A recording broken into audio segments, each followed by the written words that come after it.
Most of the time when I get to talk with people, I'm talking about things that are somewhat enjoyable. Sometimes, though, you got to talk about things like insurance or when you die.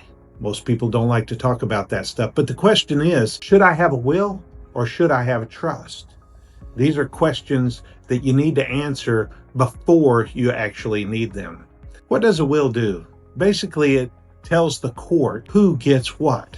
It's going to name the guardians for your kids, and the will is going to go through a public process. It's going to go through probate, where your assets and your wishes will be part of the public record and be recorded in the county. One of the things a will does not dictate what happens if you're incapacitated. That's called a living will, and most of the time, if you have a will, people don't go ahead and go the extra mile and get the living will. What does a trust do? Usually when we talk about a trust, we're talking about a revocable trust, something that you set up in your lifetime, and you are typically the trustee.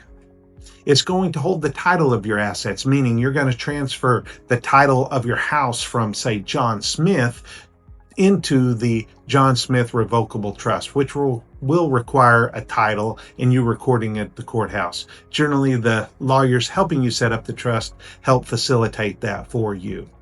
One of the things that's good about the trust is it skips the probate process, keeping your assets and your wishes more private.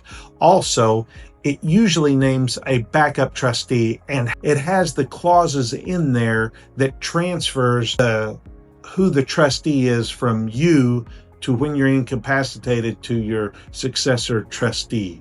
And usually those are dictated by you based on your capacity to make decisions. The revocable trust is usually easy to change, so it's not something that's set in stone, and it is, that's why they call it a living trust. It's an alive document that you can change. So the key differences at a glance. One, the will is going to go through probate. The trust is not. Privacy is there for a trust, not in the will.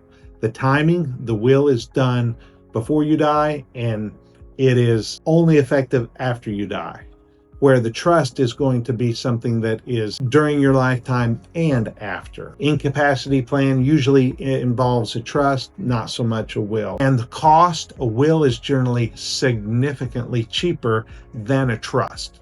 So that leaves you the question, when is a will enough? Usually that's for what we would call a modest estate. You have a house, a couple cars, you're concerned where the kids are going to go. A will is enough to handle that.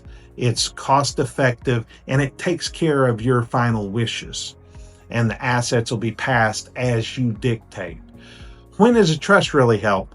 Perhaps you have assets in different states, you have blended families, you have different heirs that might pose potential problems with addiction or spendthrift clauses that would need to be a part of that. When you really value your privacy and you want a clean written plan that's going to basically take effect at your passing. So a quick recap. Will, instructions for the court.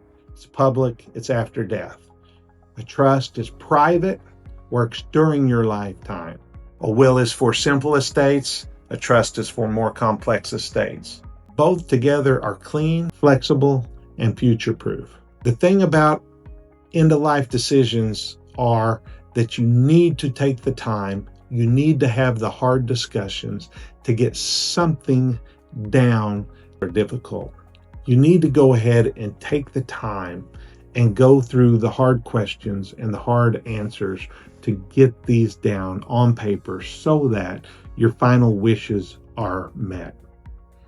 You do not want the court deciding where your children go and how your assets are going to be distributed to your beneficiaries. Take the time, get with an attorney, and get it done.